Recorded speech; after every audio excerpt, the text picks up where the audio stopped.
So in this session, we're going to talk about India's auto sector and what is the road ahead for that sector post this coronavirus pandemic, and how does the sector shape up at this point of time? What are the trends that might happen?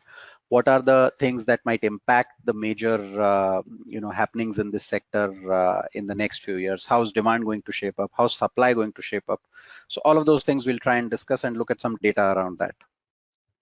Now, let's quickly have an economic overview. Auto sector is an important ingredient of the Indian economic sector as a whole.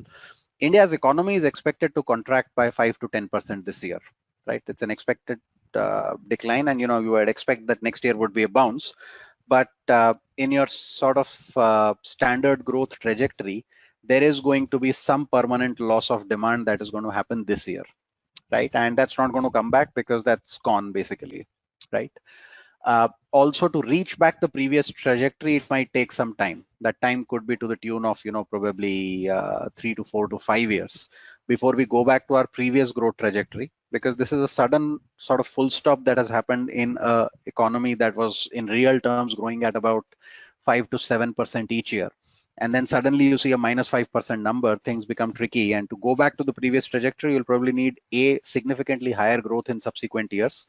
B, it's going to take a few years before you reach back the same trajectory, right?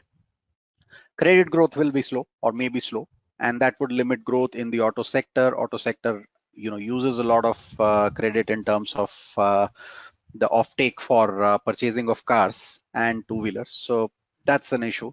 Auto industry is itself interlinked to growth because of a couple of factors. One, 37 million people are employed directly or indirectly in the sector, right? So that's a big thing.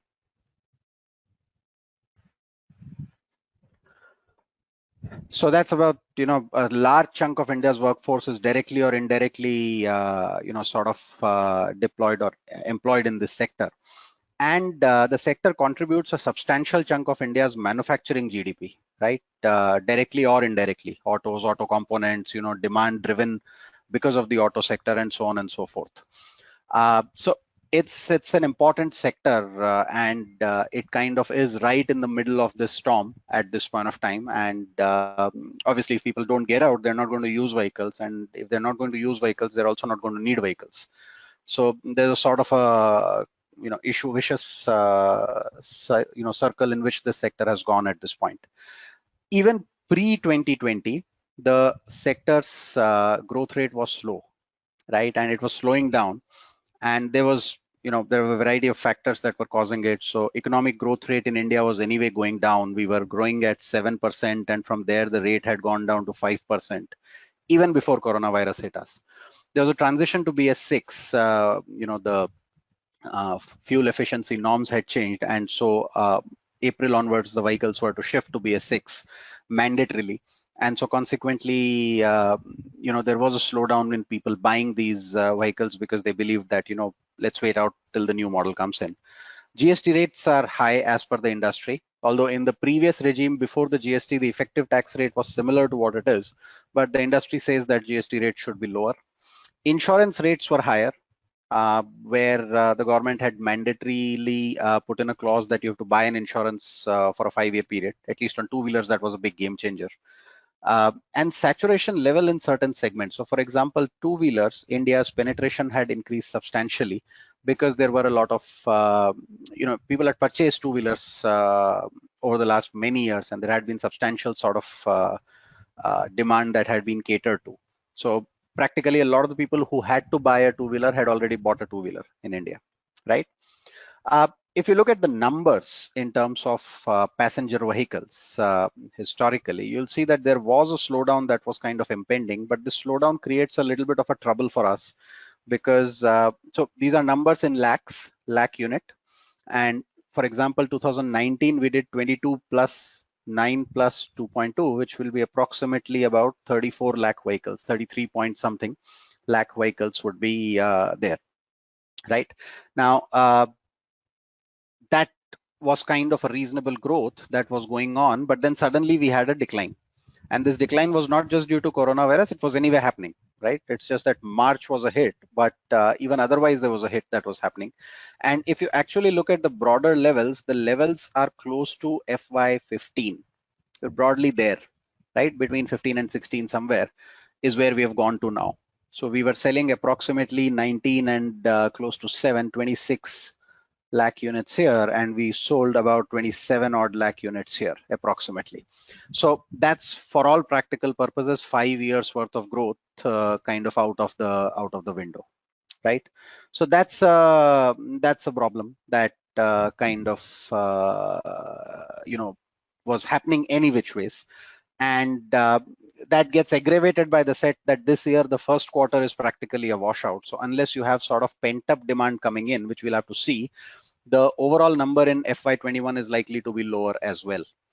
And then to go back to the previous trajectory, it's going to take a fair bit of time. I mean, previous trajectory should have been in this regard, right? When you sort of think about industry growth, that's how you tend to think the industry would continue growing, but that has been suddenly halted. And so it's going to take a few years before it's going to kind of come in.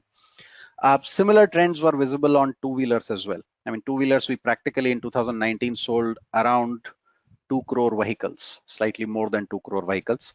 1.3 crore were bikes, about 67 lakhs were scooters, right? That number itself kind of came down to 1.7 in this year. So it was anyway going down, and you're almost at the same level as FY17 is the same as FY20. So again, 3 years worth of growth is kind of gone. And then you are going to see probably slower numbers this year again, right? So it's going to take some time in terms of this basically coming out, and we'll see how things pan up. In terms of two-wheeler sales, broadly, motorcycles and scooters dominated the sort of a segment. In terms of passenger vehicle, cars dominate the segment, with utility vehicles kind of following beyond that, right? Now, once this is our understanding. So we sell about 30 lakh units of cars, and we sell about 2 crore units of used to sell about 2 crore units of two-wheelers every year pan India. You could actually get a sense of assuming that average lifespan of a vehicle is about 5 to 7 years.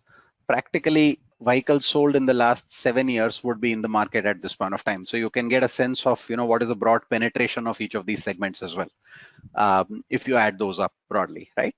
So that's on average the number of vehicles we have sold in the past few years.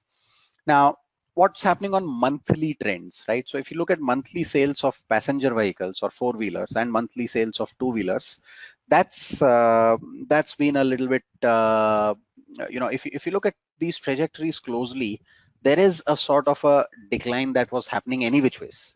Then coronavirus struck, so March was bad, April was zero, May was bad, and June sort of saw a recovery.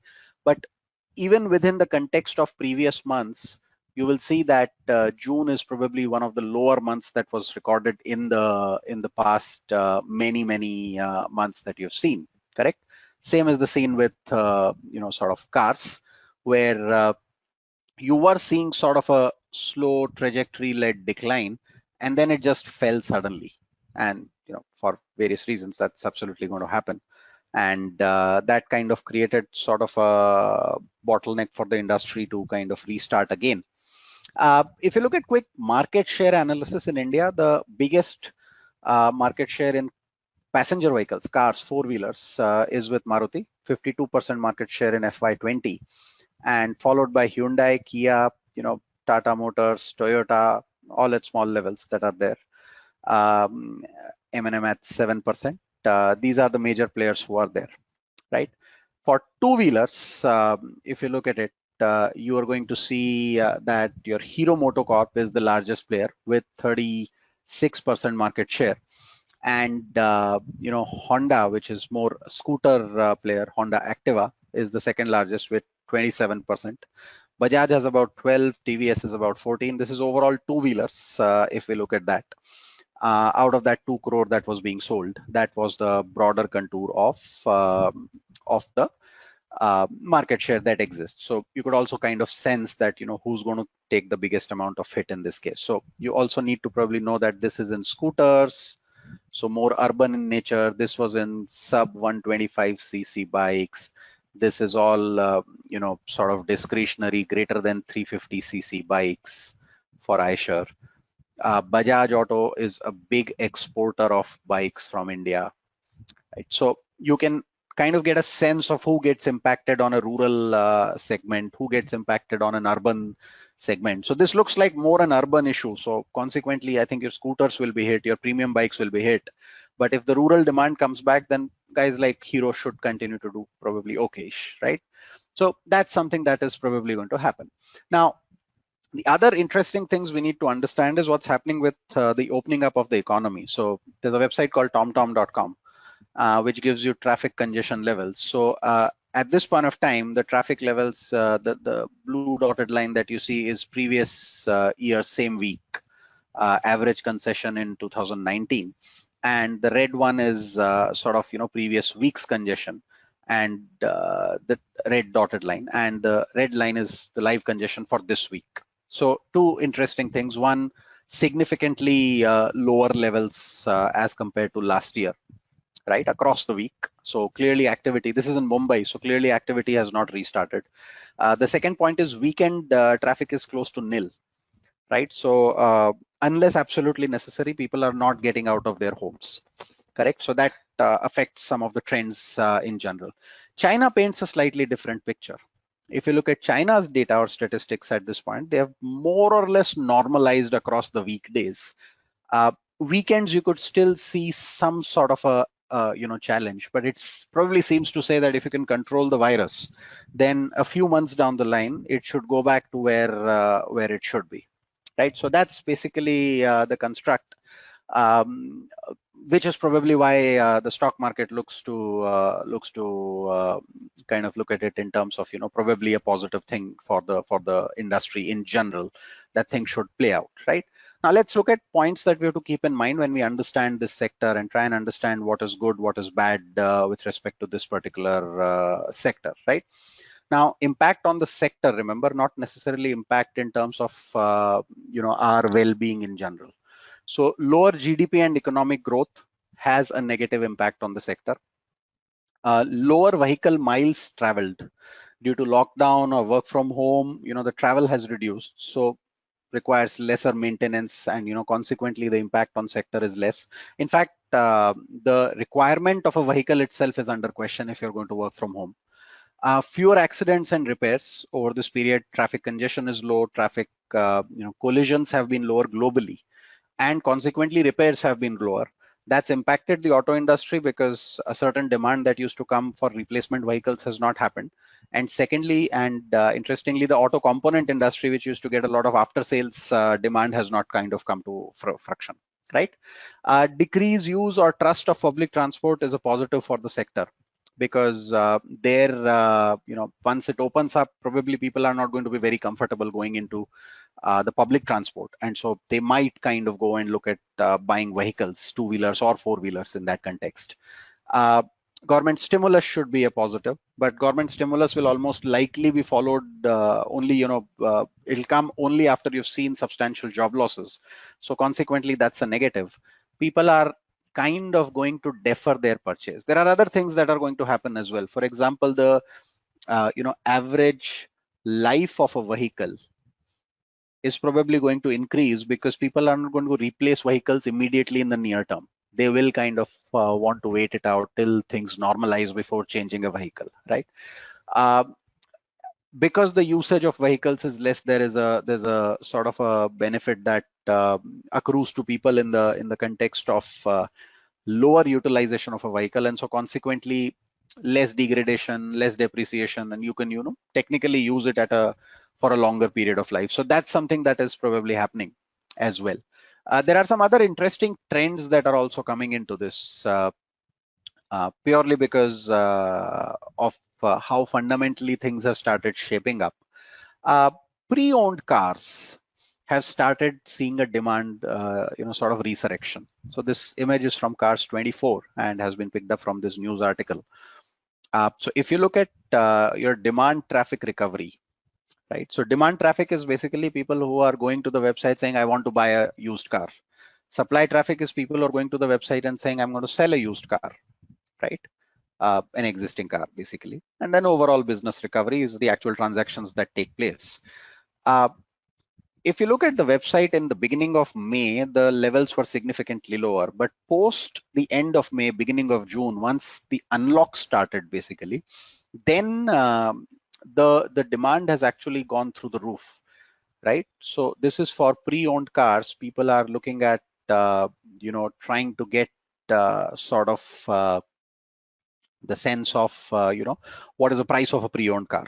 So that as a trend is coming in. Now that has an interesting connotation on the industry, because obviously someone is selling this pre-owned car. This person may be selling because they are upgrading, or maybe selling because they don't believe they need a car at this point of time. Someone is buying a pre-owned car is because this person has a limited budget and that person wants to kind of use a private vehicle and not the public transport. So does that mean that the sort of distribution of cars changes in the economy? People having two cars might have only one car now, because it's anyway not going to get used in the near future at least. So why maintain two or three cars in that context? At the same time, at the slightly entry stage of the segment, you could see a demand for the used cars going up. So you see cars 24 transacted 3,000 cars in May, 9,500 in June. Prior to the lockdown, they were doing 15,000 transactions per month. This is a weekly data they've given. So the weekly run rate has increased now. Average ticket size has decreased, which tells that the prices of cars have actually gone down, because probably supply has increased as well. Increase in demand in 10 to 15% in entry level cars. Companies are saying that they've sold 1,200 cars since lockdown. That's a new player, Spinny, who has come in and done that. So probably used cars are going to see an impact on the upward side. Auto finance is also getting impacted, right? The other interesting or thing that we need to note is there is a supply that could come, because the auto loan book is under moratorium. So this is a grab from Bajaj Finance latest results, and you look at AUM under moratorium in their latest quarter results, they say 70% of their auto AUM is under moratorium. Right now, that kind of gives you a trend in terms of what's likely to follow, and what's basically possibly happening. There are some other interesting tidbits of news that have come around. So firms like Ola, Zoomcar are looking to thin their fleet or downsize their fleet. Ola apparently owns about 30,000 odd cars, which are given on sort of lease to the drivers, and because drivers have either returned to their villages, etc., these cars are not getting used. They can't maintain these cars, so technically they have to kind of sell.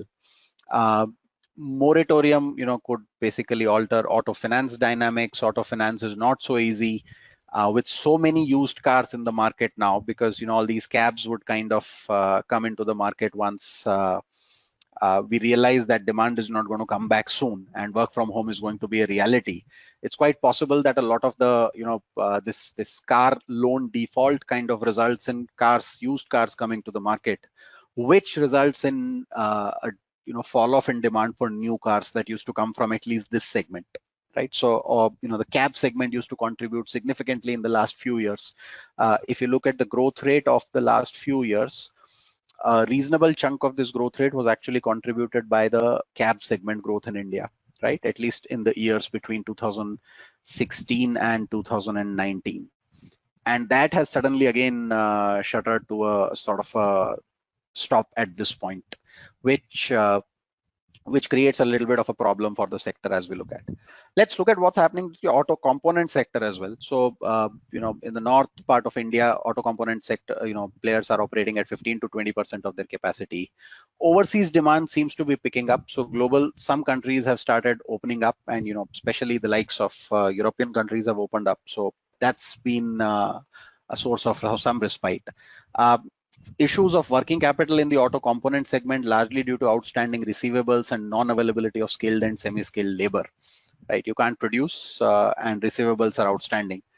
You still have to pay the payables. And this is going to be the case in the near future as well, because unless, auto component kind of is both in terms of OEM, which is original equipment manufacturers, and auto ancillary players selling directly to Maruti.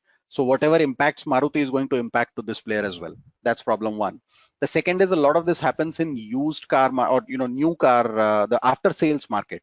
So tires, for example, a lot of the sales happen post the actual sale that is done, not to Maruti, but in the open market. Now, if the car is not getting used, then that sale goes down as well. So tire companies are going to suffer because of that, and that's been happening for a while. This has just hit the bottom line significantly for auto components, right? So there's a double whammy for the component sector.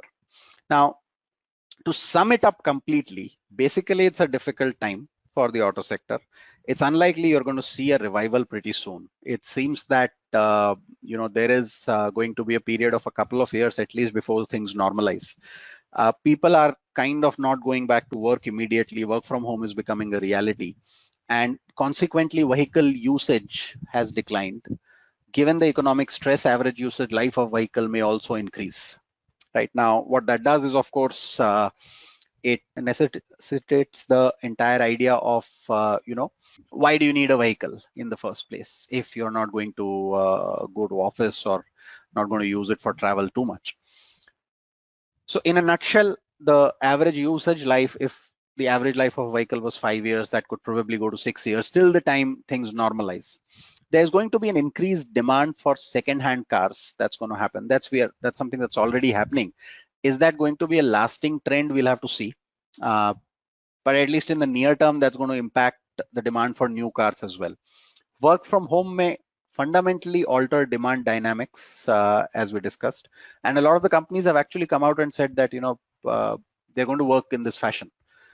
It reduces stress levels of employees because traffic is a problem, and so resolve that, and so consequently let's continue it the same way.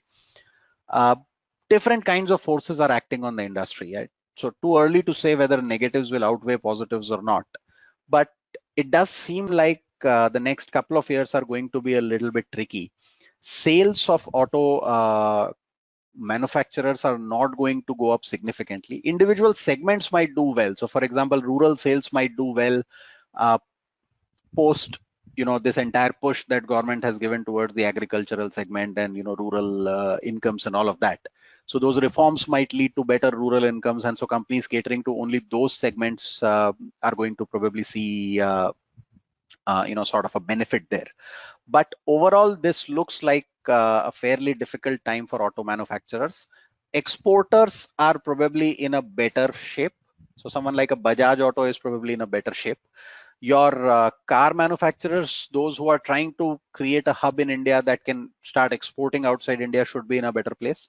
Auto ancillary guys, I think exporters would be in a better place. But locally, I think it's going to take some time before the industry revives and we see better demand coming in. There are obviously two forces playing out here. One is basically the lesser demand outcome as a consequence of all these ideas around work from home, don't go out unless necessary, and so on and so forth kind of things. Lesser income, lesser economic growth, etc. And the positive in the form of lack of trust with public transport. So if you do have to go out, you'll probably go ahead and buy a vehicle. So given India's income scenario, it's probably likely that two-wheelers are going to come out of it faster than four-wheelers. So in the pecking order, you'll probably see a revival first in two-wheelers, followed by used cars, followed by new cars, right? That's the likely scenario in terms of revival. Not entirely sure what time frame we would see there, but it looks like at least the next 6 to 8 months is going to be a little bit tricky for the sector at the very least. It could be more than that as well, right? So that's broadly about it in the session today that we had to discuss.